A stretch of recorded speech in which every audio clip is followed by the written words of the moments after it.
So I've got the game is like in a game right now, but that's entirely because I wanted this soundtrack to be playing during the intro.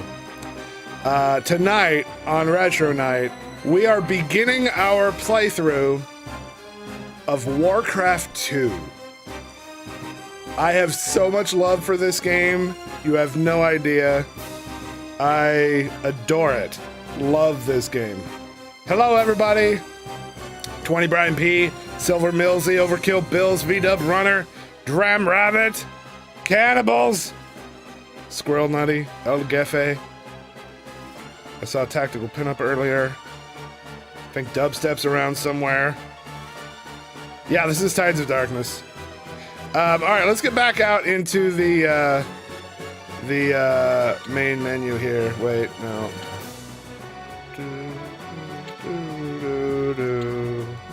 There we go. I love the song for this menu too, but it's clearly playing the song. The song is clearly MIDI. And this computer that I'm using has a worse MIDI sound bank than the computer that I had in 1995. Because this sounds really cheesy. So that's why I got into the game, because that actually uses like a, you know, not an MP3, but some, you know, some sort of music recording. So yeah, Warcraft 2. Now, I never played Warcraft 1 like when it was new. And so I never got into that. Warcraft 2, yeah, we're using DOSBox to emulate this. I still have the original CDs for this. I still have my original box and CDs. I had a battle chest that it came with this, but I'm using DOSBox here to run it because it's an old game. It's released in 1995, and like I said, I never played Warcraft 1 when it was new. Years later, I went back and got a hold of Warcraft 1 and played it, and the controls were so archaic and difficult that I didn't enjoy it at all. So I don't really expect to be playing that in Retro Night. I don't think I'm gonna go back. Like, you can only have something like 8 units in a control group or something. I don't know. It was small. Maybe it was even less than that.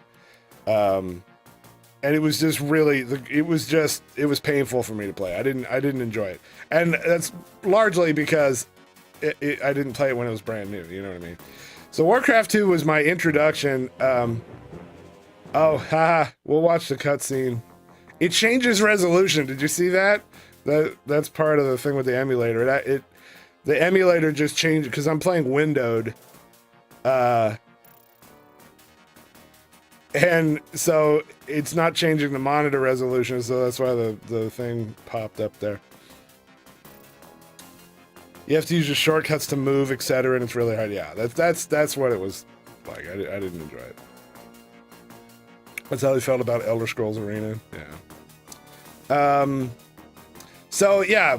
Anyway, I got into this game and I loved it, and this was largely for me a return to PC gaming. You know, I played a bunch of PC games before that, and I don't know, like games like for me it was all DOS era stuff, like Doom and Hex and you know, those early shooters. I played a lot of those, and I had some corny like shareware RPGs that I played too. But mostly up until this point, console used to be, that's where it was at for me, because my computer couldn't play, I didn't have access to games that were any good for my PC compared to what I could get on my Nintendo console. So like, you know, the Super Nintendo games were always better than the PC games that I had at the time. And I'm not saying that's based on my own availability, right? Dubstep Dentist for the 34th month in a row. Yes, high five. Thank you. Welcome back, man. Appreciate that. No, so I'm definitely not talking about. I don't intend to start any like console versus PC disagreement here. I'm just saying that for me at the time, I didn't have good PC games, and you couldn't go rent PC games. But I had a Super Nintendo, and I could go on a weekend and spend $3 and rent a game to play for the weekend. So that's where most of my gaming happened back then. Right. So you know, but this game, when I got a hold of this, it just grabbed me so hard, and I spent hours and hours. I would launch up these games, and I played through the campaign once or twice, but mostly for me, it was about setting up a custom game with me against 7 computers and playing a long, like 4-hour game where I slowly depleted, you know, I would wait them all out till they were all out of resources, and then march through the map with a massive army that just destroyed everything. You know, Zach Griffin flying across the top, stuff like that. So anyway, some of you might be wondering about the other, because currently, if you're watching this live, because this is being recorded so that we can play it back and have retro marathons later. So hello, future, if you're watching this in the future. But if you're watching this live, you might be wondering about some of the other retro games that we've started and not finished yet. I currently don't know where my NES Classic is, because I took it to somebody's house on New Year's, and then it's floating around somewhere. I don't know where it is. I don't have it in my office here, so we can't finish Final Fantasy yet because I don't have it with me. Oh, the top cheer thing. Yeah, I should refresh my browser here. Oh man, that's gonna be awkward. What's it gonna do to the game when I tab out? Oh, it's fine. Okay, good. Of course, it starts the cutscene. You know what? I'll let it play. 6 years have passed since the First War. The once mighty army of Azeroth lay among the blackened and charred remains. This thing was so epic at the that time. Escaped fled across the Great Sea, bringing tales of the suffering they had faced at the hands of the Orcish hordes. Oh, I see. Got PG Rex up there. Interesting.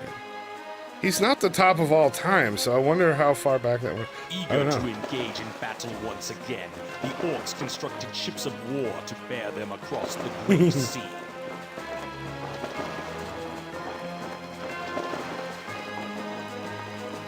Obviously, this is really dated by today's standards, but this, Blizzard, the Orcish warriors, Blizzard has this, sounds of battle to fill the air, is legendary for their cutscene movies, and this game started that. Using the weapons forged by their new allies, the humans made haste to prepare for the onslaught. While dwarven cannon were being loaded, others armed themselves with elven steel and mail.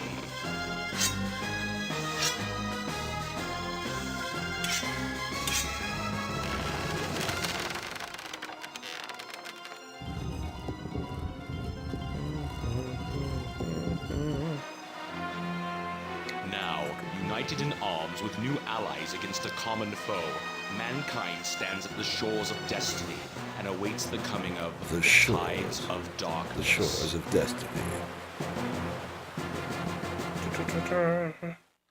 Ah, so good. So good.